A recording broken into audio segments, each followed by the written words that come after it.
Shall we pray?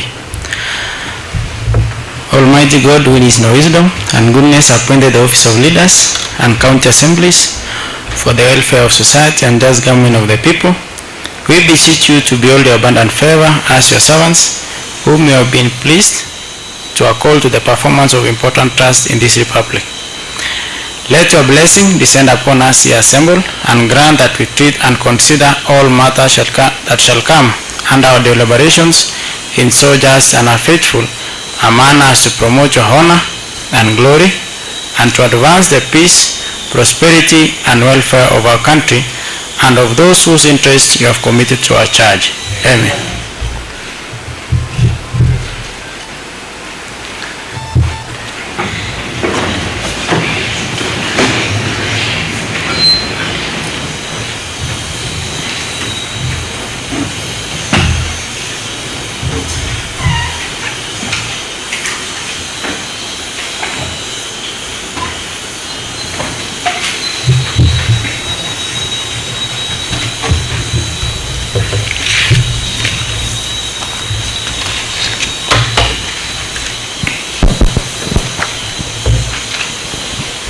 Your Excellency, Honorable Jonathan B. Chelilim, Governor Uasin Gishu, Your Excellency, Honorable Engineer John Parorot, Deputy Governor Uasin Gishu County, Honorable Members of County Assembly, distinguished guests, ladies and gentlemen, good afternoon.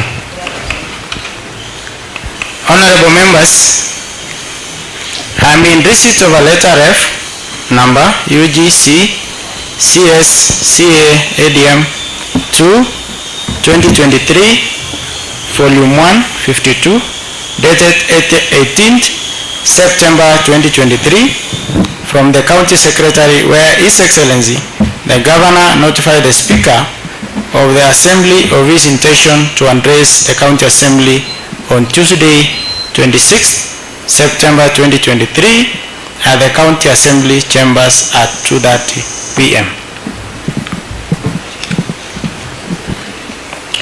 Pursuant to Standing Order number 23-1, which states that the Governor shall address a special sitting of the County Assembly once every year and may address the House at any other time. Further, Standing Order number 25-2 states that when delivering an address to the County Assembly, the Governor shall be heard in silence, and the address shall not be followed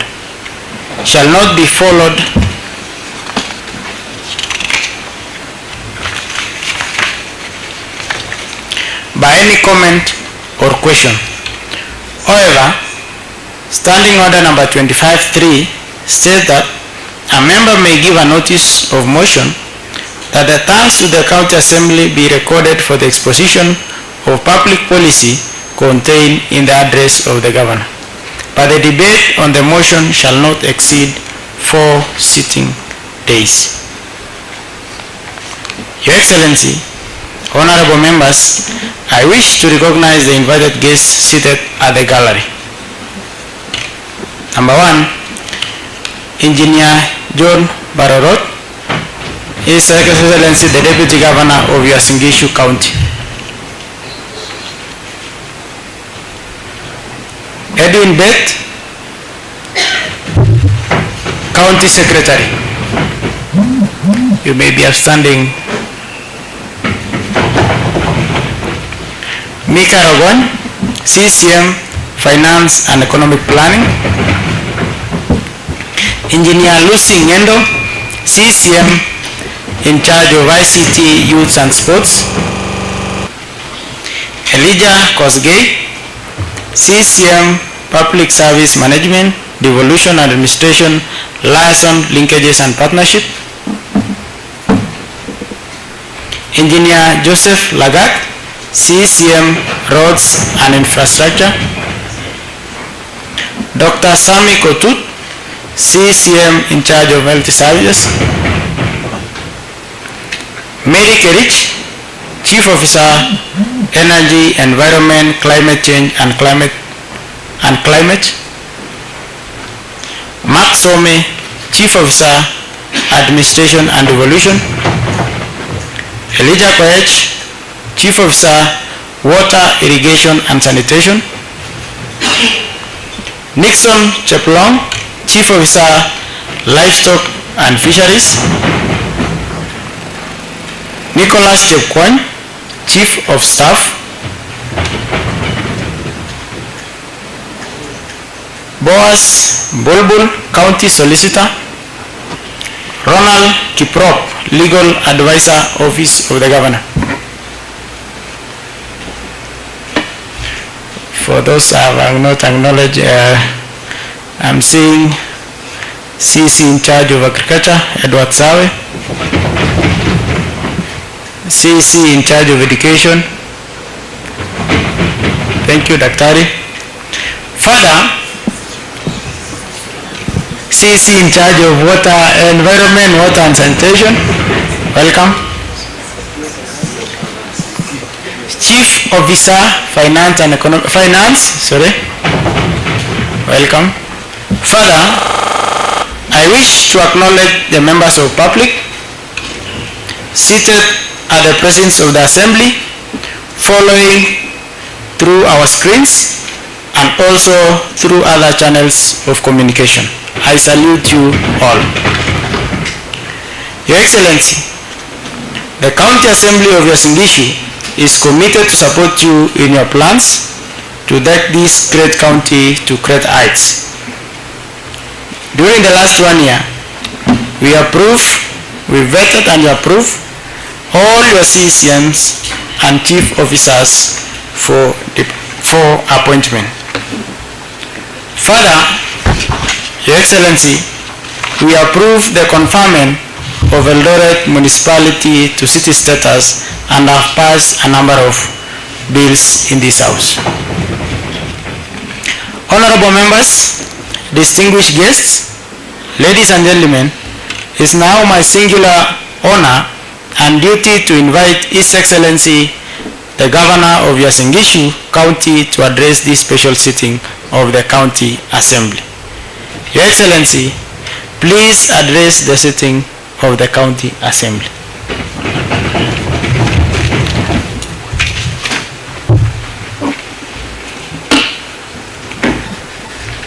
Thank you very much, Mr. Speaker.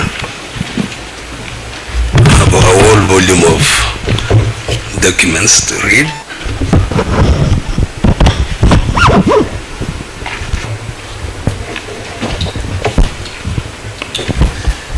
The Speaker of the County Assembly of Uasin Gishu, the Deputy Speaker, the Leader of Majority, the Leader of Minority, the Chief Whip, honorable members, ladies and gentlemen, good afternoon. 1 year, 1 month and 2 days ago, the people of this great county said yes to my Ngusokumi development agenda, an agenda with a vision, purpose, clarity, and milestone, an agenda to positively impact the lives of the great people of Uasin Gishu and their families. This vision is not new. It was as old as the person standing before you this afternoon. It started in a small way in a small little known village named Chemororoch somewhere in this county. It is still burning. I stand before you today in acknowledgement of the trust placed in us by the people of Uasin Gishu, who elected us to office with the expectation of quality service delivery. Mr. Speaker and honorable members, my presence here today is in fulfillment of a statutory mandate as outlined in the County Government Act of 2012, Section 32K. Inaugural State of the County Address to the people of Uasin Gishu, I have highlighted the following: on the implementation of status of the county policies and plans pursuant to Section 32J of the 2012. 2. A report on the measures taken in the realization of the national values referred to as an Article 10 of the Constitution of Kenya. A report on the performance of the County Executive Committee and public service to the County Assembly pursuant to 47(3) of the County Government Act 2012, and an annual report to the County Assembly on citizen participation in the affairs of the county government.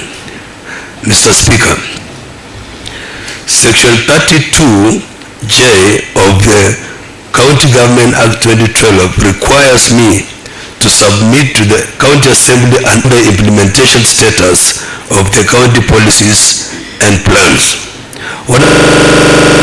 Through this House, aside from the statutory obligations, a number of legislations were approved, such as in the Uasin Gishu Rural Water and Services Act of 2023.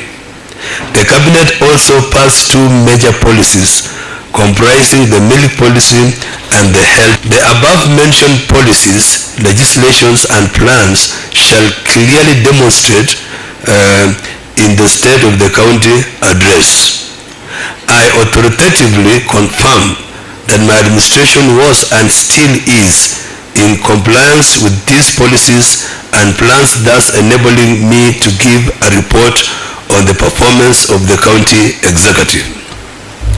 Mr. Speaker and honorable members, like the elected honorable members, we made a promise. Mine was a journey traversing the whole of Uasin Gishu County, engaging the people on the transformative agenda they needed to enable them to have better lives. I engaged in socio-economic and political forums across the 30 wards. Later on, I developed and worked on my promises the people of Uasin Gishu once elected. This led to the adoption of Nguso Kumi, which shared my vision and valuable inputs and insights from the people of Uasin Gishu. My Nguso Kumi plan and the National Bottom-up Economic Transformation Agenda, which we call it BETTA, are embedded in our third generation County Integration Development Plan, CIDP, anchored on three pillars: service delivery and empowerment. The service delivery seeks to restore the dignity and quality of public service. The enablers act as support system for attending, and pillar aims to broaden economic opportunities for all the residents through social economic empowerment. Honorable members,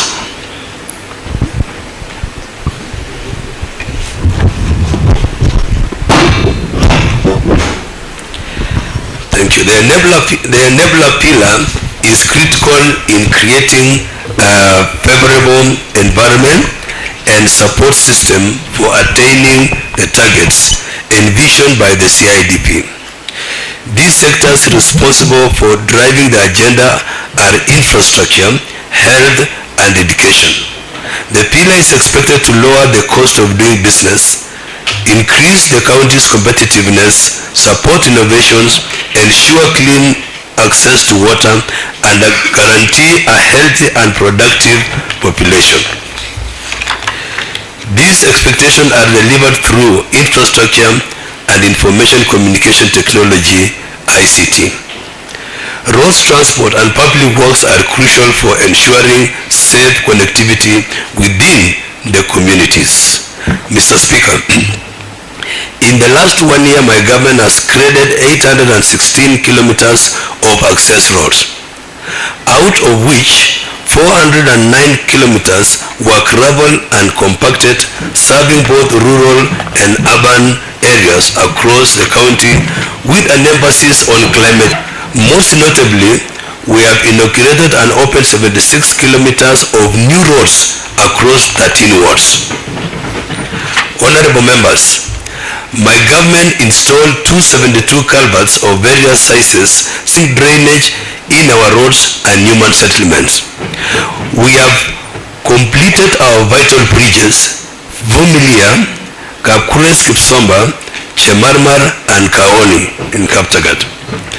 In just 1 year, we have achieved remarkable progress, completing a total of 107 road construction and maintenance projects that was implemented by local contractors, including youth, women, and persons with disabilities. In the next financial year, I envision doubling up the above efforts.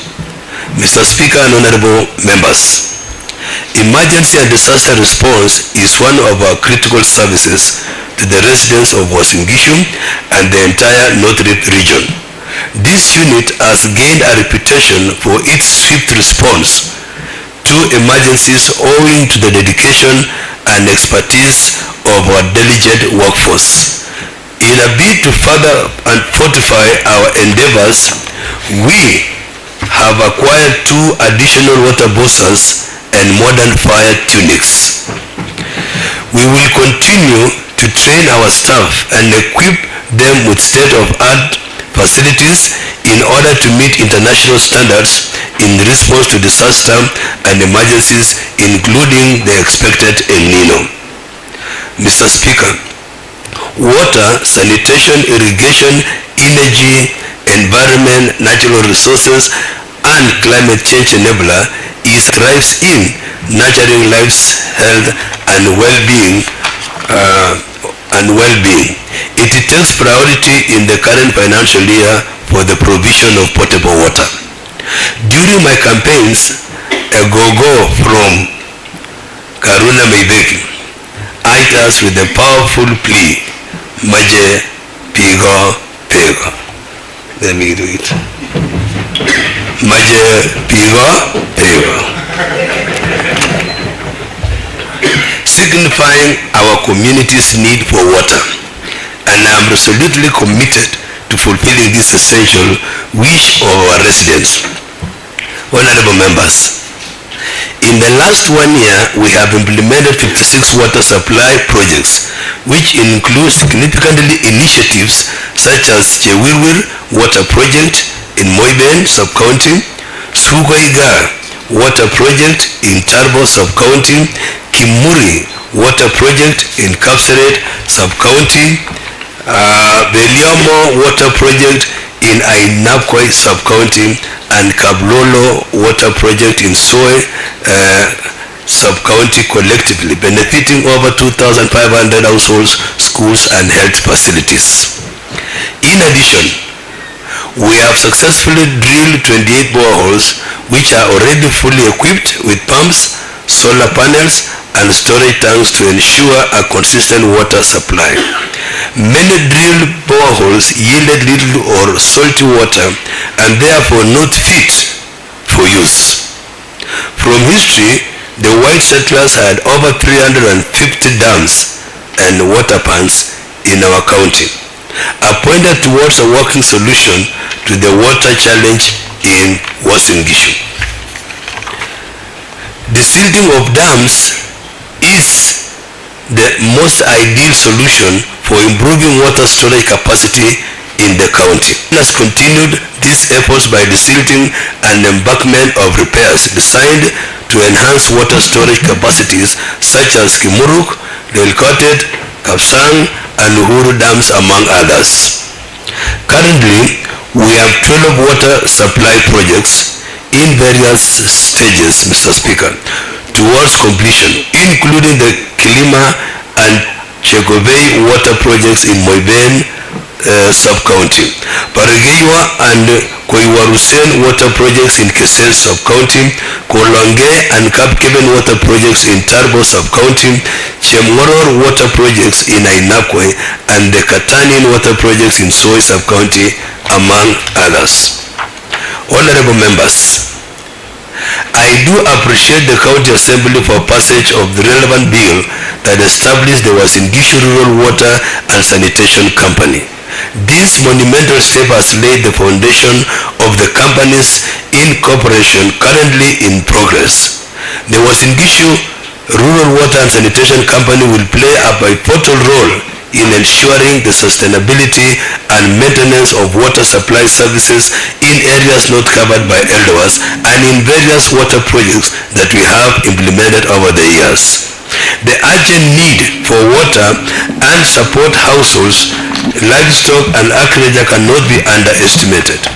We therefore shall continue as a government to allocate resources and expertise to ensure that we deliver on this promise. Under my administration, Mr. Speaker, our commitment to environmental conservation is unwavering. In alignment with the President's directive, my administration is set to target to plant 15 million trees throughout the county. The ambitious goal will be realized through collaborative efforts from all stakeholders. In the last 1 year, we distributed over 200,000 seedlings to all wards as a proactive step towards achieving this objective. Honorable members, I appeal to you that we set aside a day that every citizen of Uasin Gishu County trees equivalent to his or her age every year and plant a tree in every function that you attend. In partnership with various stakeholders, we have undertaken the regular beautification of River Soshani, which flows through Eldoret town, and restored encroachment riparian lands or encroached riparian lands. The formation of county climate chillings has been received from climate change adaptation and mitigation measures from the World Bank under FLOCA, or also financing locally led climate action. My government provided 60 million in the budget to support the climate change actions. The grant facilitated grassroots climate change sensitization and training initiatives. Further, we have established mechanisms to promote the active participation of youth, women, and persons with disabilities in climate change actions. Mr. Speaker, in addition with the National Environment Management Authority, NEMA, and the Kenya Forest Service, KFS, the county has implemented regulations and practices to curb the indiscriminate destruction of our tree cover. Working alongside the Kenyan Forest Service, my administration has beautified and upgraded the Eldoret Arboretum. This effort aims to create more green spaces within the county and was officially inaugurated by His Excellency Honorable Dr. William Samoei Ruto, the President of the Republic of Kenya, during the first biennial development conference.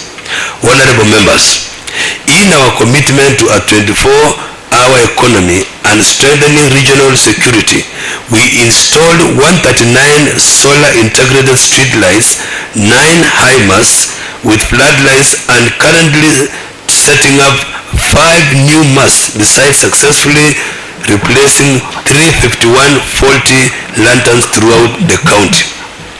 Honorable members, my government is in the process of installing 82 new street lights, a project in its survey stage. We are also actively developing Uasin Gishu energy policy and a strategy for energy reticulation. Mr. Speaker, in the digital age, information, communication, and technology are the catalyst of the progress. The power of ICT has become force of progress in our modern world, and my government is committed to harnessing the transformative potential of technology for operational excellence. Our journey has been guided by a robust information technology governance framework that has enabled us to reshape our county's digital landscape. My government has bolstered ICT connectivity and digital support in critical locations such as the county headquarters, our Nairobi liaison office, sub-county offices, 7 ICT centers, the library, 5 sub-county hospitals, and 2 wards offices in bid to facilitate economic growth and offer better digital services. To further enhance connectivity, we have established 7 structured cabling systems at devolved units and satellite offices. This move has effectively linked 21 offices to the county headquarters through this internet.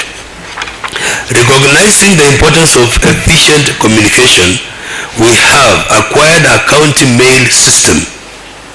This system facilitates the exchange of county official emails, contributing significantly to efficiency gains in both internal and external communication. This move has also been extended to the recent acquisition of county cloud hosting and storage services from Consa Technopolis, aimed at reliable data hosting, ensuring guaranteed access. Honorable members, it is time that we all embrace technological advancements in totality. I envision a moment where residents and all officials will be actively engaged in digital space, even as we seek to shift towards paperless government. Honorable members, under Nguso number 3 on digital transformation, I have implemented the following. 1. Successfully install surveillance cameras in the CBD ward offices and sub-county hospitals in ongoing efforts to bolster security. 2. Establish a county call center to promote open governance, citizen engagement, and public participation. This facility shall serve as a platform for citizens to inquire about the county information and receive prompt feedback. I have also implemented a robust integrated revenue management system known as SIBO Pay. Additionally, we have established and stocked supplementary service data, the one we call USSD, *764#, a global system for mobile GSM solution that integrates seamlessly with the SIBO Pay system, making it convenient and efficient in payment of services such as parking, land rates, court fines, single business permits, among other revenue streams. I am glad to report to this House that new revenue system will adopt all modes of payment: bank transfers, M-Pesa, Airtel Money, own wallet, etc., to enhance efficiency as we transition to cashless collection of on-source revenue. Further, the SIBO Pay revenue system will be carrying out bank reconciliation every 24 hours, unlike the current system which takes 7 days. This will enhance accountability and service delivery. I will soon be inviting this Honorable House for the official launch of these major strides. Mr. Speaker, my administration intends to put up 37 public Wi-Fi hotspots and create ICT centers in every ward so that our youth from the larger population can maximize their skills in internet usage and gain access to opportunities locally and globally. Mr. Speaker and honorable members, the well-being of our citizens is paramount, and my administration places high priority on the health sector. The goal of this sector, which is key contributor to the county's economic progress, is to provide accessible and affordable health care of the highest attainable standards to all residents. My administration has trained a robust workforce of 2,044 community health promoters. This team at the household level will provide the initial identification, registration, basic screening, and referral of patients, and provide health messages with the objectives of reversing the disease trends. In my 1 year in office, The distribution of drugs procurement from Kenya Medical Supplies Authority, known as KEMSA, has been streamlined by directly delivering the drugs across all 138 health facilities, away from the initial storage at the pharmacy stores. This reduced delays in access to drugs. This approach has proved instrumental in managing the supply chain and effectively minimizing stockouts. It has further ensured cost reduction, timely distribution of drugs, and enhanced efficiency in service delivery. Honorable members, aflatoxin has become a threat both in our food, from animal products and cereal products. It is in this case that my government has undertaken a step to procure modern specialized aflatoxin detecting equipment currently in use in our schools, hospitals, and public eateries. Our county is witnessing increasing burden of non-communicable diseases. In response, we have implemented several strategies, including the establishment of non-communicable diseases management centers in all health centers, and in the introduction of revolving fund pharmacy. This has enabled NCD patients to have accessibility and availability of affordable drugs. In my 1 year in office, specialized medical services such as dental and optical services have been introduced in Tarbo, Soy, and Moibel sub-counties to cater to the community's specific healthcare needs. My administration has equipped our healthcare facilities, among them being West Maternity, which now boasts newborn units, fully functional theaters, radiology, imaging capabilities, laundry facilities, ECG machines, and audiometric equipment. As part of the strides in healthcare, my government dedicated more efforts to installing advanced CCTV security systems, refurbishing and upgrading 6 sub-county hospitals in Ban Forest, Ziwa, Uruma, West Maternity, and in Uasin Gishu County Hospital. This involved acquiring and installing critical medical equipment, leading to an upsurge of patients visiting these institutions seeking quality services. Mr. Speaker, we have strategically partnered with key stakeholders, among them being Elsmed and Siemens, to enhance diagnostic capacity in our facilities at the grassroots level. This is a technologically enabled project supported by the use of drones for the swift collection of patients' lab samples for analysis. Honorable members, in the last 1 year, efficient management of service delivery in our facilities has led to an increase in maternal health performance. The percentage of women attending their 4th antenatal care visit has risen from 48% to 56%.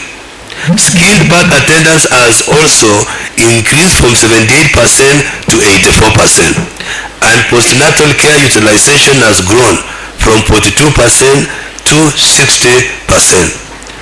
As the need for healthcare services continues to increase in quality and quantity, there is need for more resource investment in healthcare financing.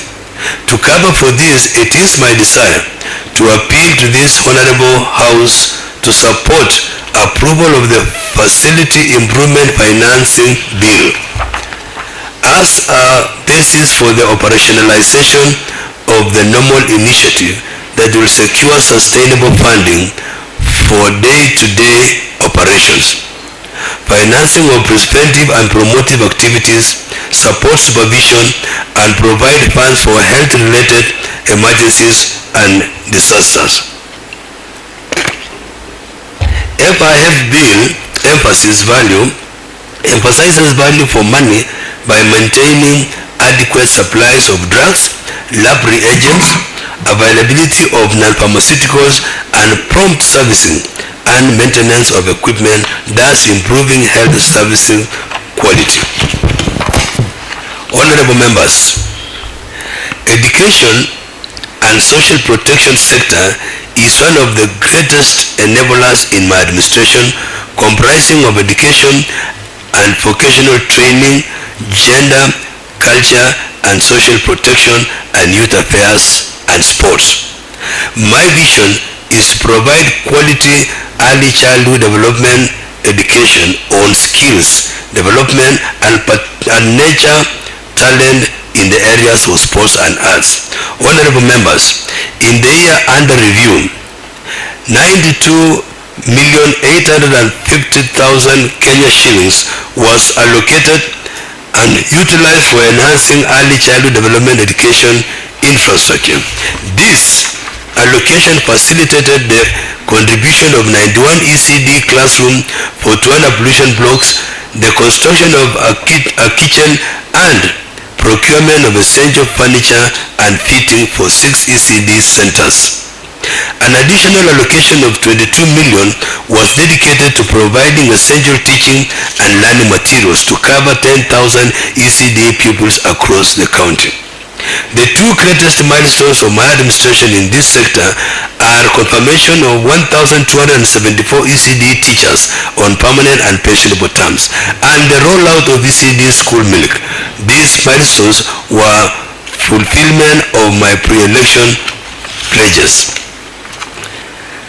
The conferment has transformed the working environment for teachers, changed their attitudes positively towards teaching, and given them financial confidence and independence.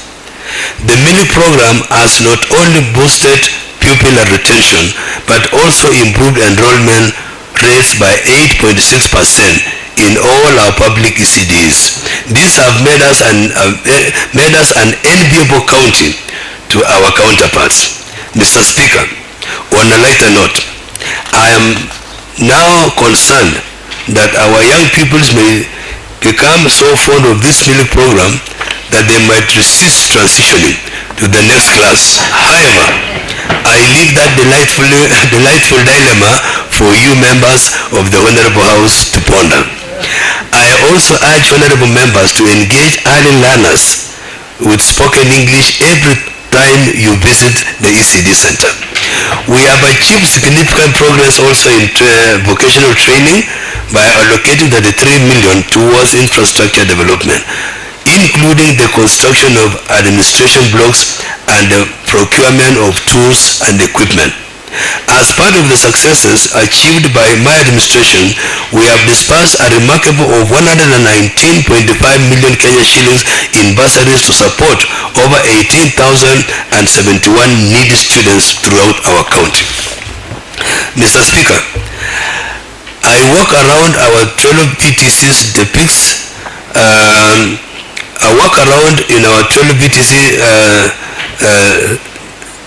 PTCs depicts an image of neglected infrastructure, rusted roofs, chipped floors, broken windows, and absence of basic amenities against the enthusiastic learners longing to gain valuable skills that will impact positively on their lives. Against this backdrop lies an opportunity to make things better. This being a county function, I wish to implore this House in the spirit of 40-60 allocation to ring-fence 40% of the bursary allocation to the students in our PTCs.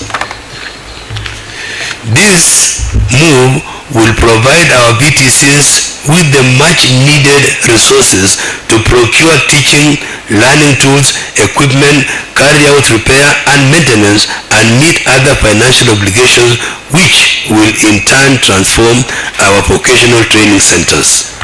We boast as the only county to have a rehabilitation center, Mr. Speaker. This was in Gishu County Rescue and Rehabilitation Center. The center rescues, assesses, treats, feeds and rehabilitates and integrates the children back to their respective families and society in different parts of Kenya. Over the last 1 year, the center has rescued 264 children. Out of this, 62 were repatriated back to their counties. 77 were reunited with their families. 3 were taken to foster families. 2 were released by the court. 18 were taken by the Morning Star Children's Home, and 2 others to One Heart Institution. Currently, there are 100 children at the center, of which 70 are school going. Rescue Center has helped to bring back the serenity of the streets in Eldoret town, and now the business community enjoys the working environment together with their customers. It has taken care of street families and helped them get basic skills to earn a living. It has given guidance and counseling to rehabs who end up transforming. It has also produced drug abuse and saved addicts from brutality and poor life. The Eldoret Rescue Center is one of its kind that has given hope and transformed many, hence the pride of our county. Mr. Speaker, under the County Revolving Funds Act, we have continued to support students pursuing their studies at Kenya Medical Training College by allocating 19 million in the year under review. Finally, I appeal to this noble house with the experience of education and the HADOC committee to support it making legislations and policies that will work for students who intend to study locally or internationally under the support of the county. The legislation should include monitoring and evaluating of local agents managing overseas programs. This comes following the Finland and Canada program that has rocked the county. This will give a safe space for the future of our children and the parents also. Mr. Speaker, recognizing the youth as the driving force of our future, my administration is firm on their empowerment since they form the biggest population. We have successfully provided driving lessons to 900 youth, equipping them with essential skills for both employment opportunities and safe road usage. In the last 1 year, we have invested in the training of 849 youths, equipping them with essential entrepreneurship skills, life skills, and knowledge regarding substance use and abuse, as well as mental health awareness. This education is instrumental for their personal development and fosters a healthier and more informed with youth population. Mr. Speaker, sir, in our county, we proudly wear the badge of champions. Sports define not only who we are locally, but also resonate with our global identity. It is with immense pride that I reaffirm our unshakable commitment to nurturing talents and elevating sports infrastructure to unparalleled heights.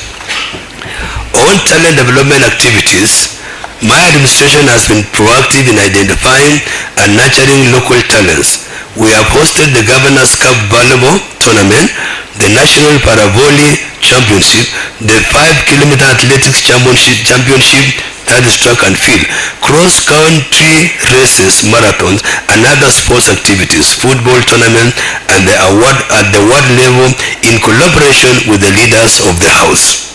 Honorable members, the progress of our Jakaya High Altitude Training Camp is tremendously backed by ongoing construction.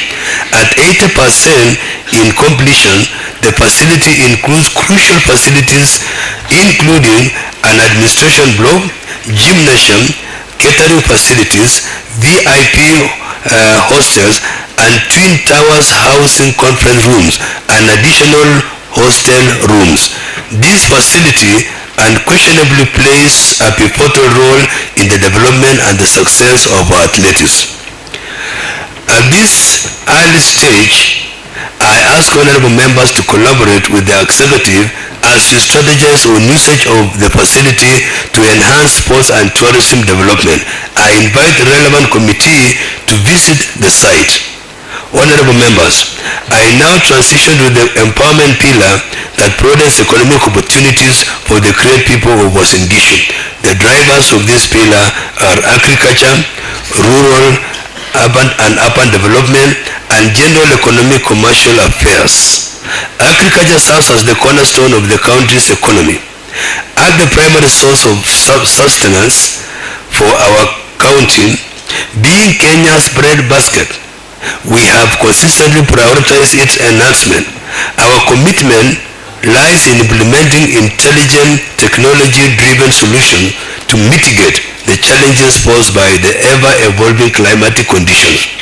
In the last 1 year, my government has supplied 300 bags of Irish potatoes to farmers' groups in Ainabko sub-county. 16,606 avocado seedlings, 83,303 coffee seedlings, and 72,152 pyrethrum splits, and 8,000 macadamia seedlings across the county to promote crop diversification. Honorable members, in an effort to support farmers in reducing pre- and post-harvest losses, my government distributed pesticides to farmers for the control of pests in cereals, coffee, and horticulture crops. Furthermore, we are currently constructing Kimoning cereal stores in Tembelia Ward in Moiben sub-county, in collaboration with other agencies to promote programs such as the Agriculture Sector Development Support Program. My government procured climate-smart technologies comprising of egg incubators, juice extractors, feed mixers, among others, which were distributed to farmer groups across the county. Mr. Speaker, in my manifesto, I pledge to improve livestock health, elevate the quality of our local animal breeds, and bolster production. In pursuit of this promise, we have managed to control livestock notifiable diseases through vaccination of 110,000 heads of cattle against foot and mouth diseases, 150,000 against lumpy skin disease, and 95,000 against black quarter anthrax respectively. Also introduced subsidized artificial insemination (AI) services, resulting in the successful insemination of 16,720 cows, resulting to 6,000 calves. A good number of cattle are yet to be calved down. To control pests, we have undertaken the construction and rehabilitation of 30 plunged cattle dips and also distributed assorted acaricides to 105 plunged cattle dips. To economically empower women groups in wards, we procured and distributed 68,224 one-month-old chicks in a project that is still ongoing in our county. In an effort to bolster local incubation capacity, we acquired and distributed 94 incubators, each capable of holding 264 eggs. Mr. Speaker, we have also made significant strides in livestock breeding by procuring the distribution of 656 purebred Dorper sheep. To further enhance our breeding programs, we have acquired and distributed 7 purebred dairy cows to persons with disability in Ngenyinel Ward, contributing to the improvement of dairy sector. To safeguard human health and bolster, honorable members, skin, hide, and leather development, we have renovated 2 slaughterhouses, Ban Forest and Eldoret main slaughterhouses. We have undertaken the construction and rehabilitation of 30 cattle dips, crucial for ensuring the health and well-being of our livestock. Supporting these efforts, we have supplied delivered acaricides of 105 cattle dips, facilitating effective parasite control. Mr. Speaker, in the dairy sector, we have completed the destruction of 7 milk cooler structures in strategic distribution, of 7 milk cooler structures in strategic locations, including Chiborarwo, Kapsiliot, Progressive, Tingwo, Abai, Kipchamo, and Bindura. Additionally, we have successfully connected electricity to 16 milk coolers structures or cooling structure. To promote sustainable forage resources, we have supplied and delivered 420 kilograms of desmodium seeds and 300 kilograms of panicum seeds across the county. In the fisheries sector, we have distributed 170,000 fingerlings to fish farmers and 18,000 kilos of fish feeds to cushion farmers against the high cost of production. This has greatly boosted the uptake of fish farming and led to increased fish production in our county. Honorable members, the Agricultural Sector Development Support Program has contributed to crop transformation and livestock, fisheries and production into commercially oriented enterprises that ensure sustainable food and nutrition security. Since inception of the program, a total of 9,260 value chains actors have been reached through capacity building. This program has facilitated the County Agricultural Sector Steering Committee develop a bill already sent to this Honorable House through the Agricultural Committee.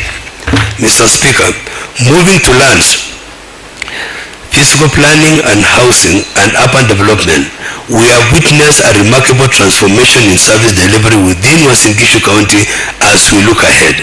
The vision of smart urban city development with affordable high quality housing for citizens stands as forefront. One of the major breakthroughs of my administration was the issuance of more than 600 title deeds to residents of Mailine, Queenette, and Hill School settlements, thereby enhancing property ownership and security.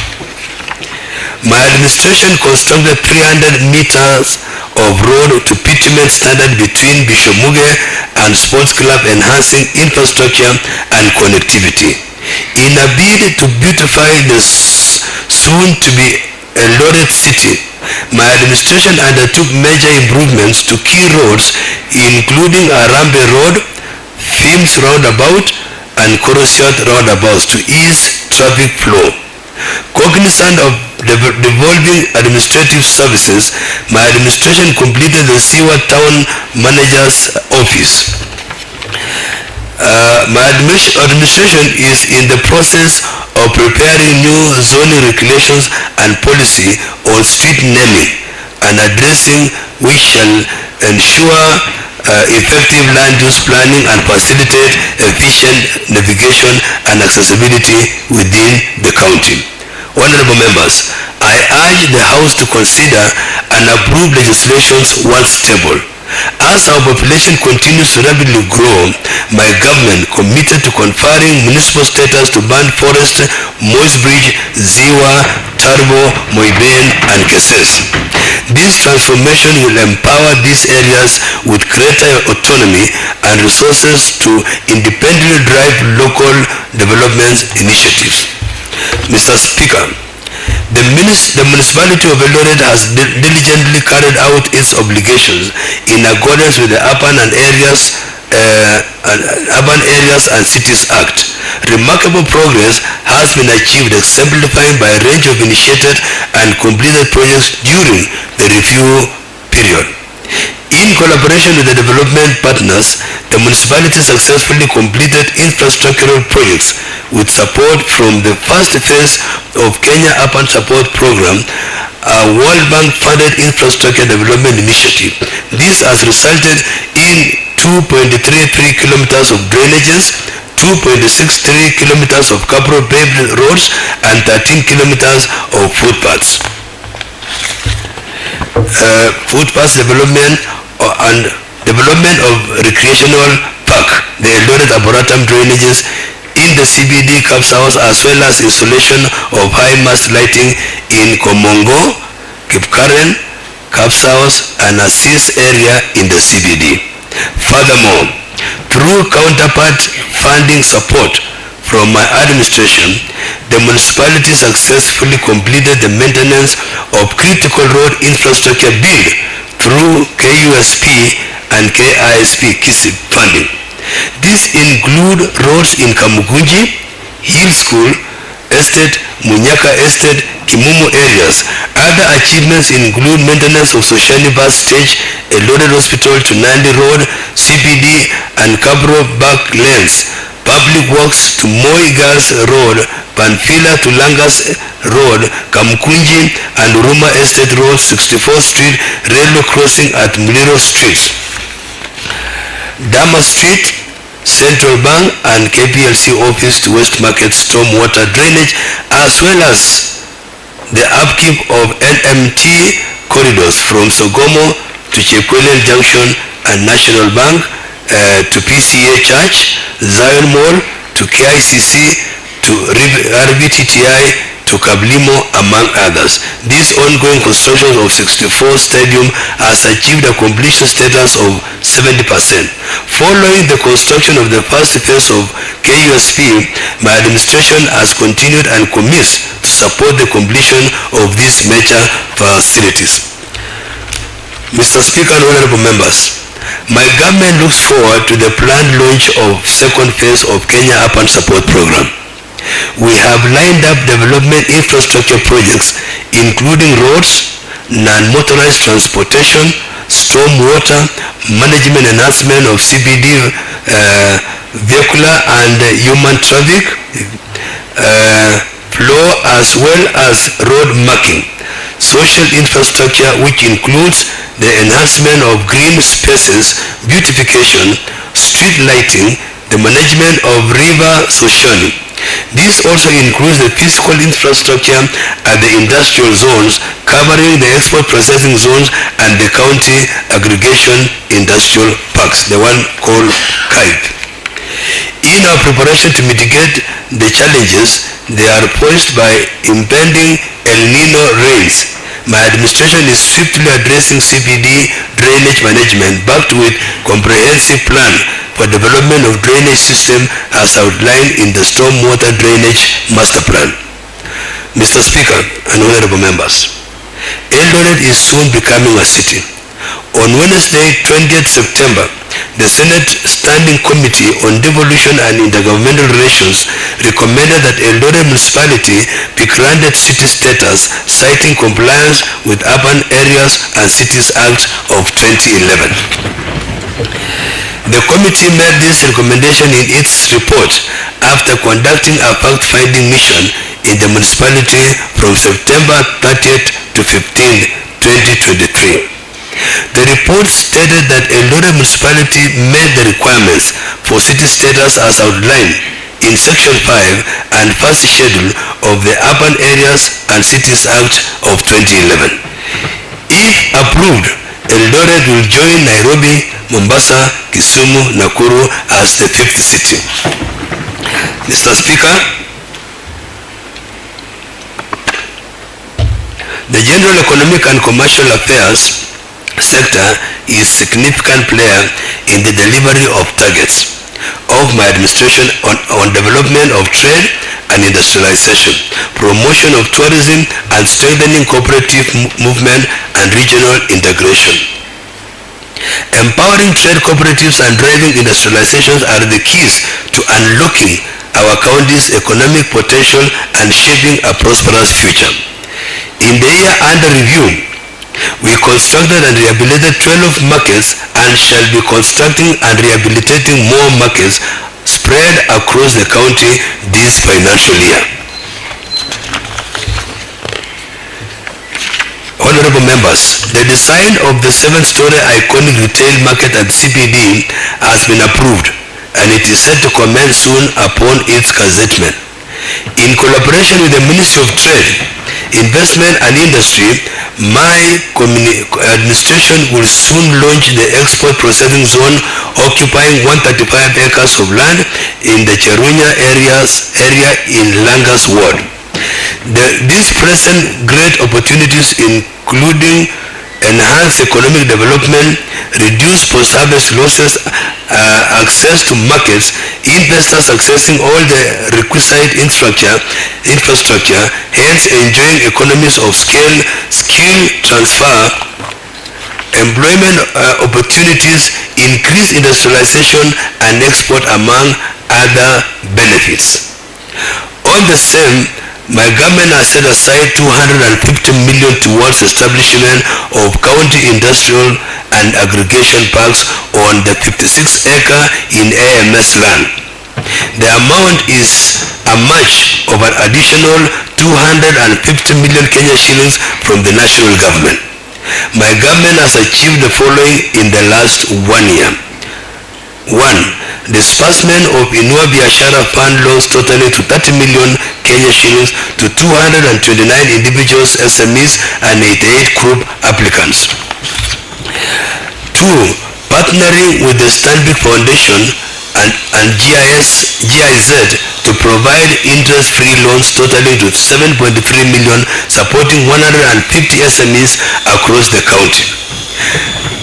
3. A total of 700 SMEs benefited from capacity building initiatives which covered opportunities in wholesale and export trade of fresh produce, as well as training in business resilience, digital marketing, financial management, quality and productivity improvement, and human resource management.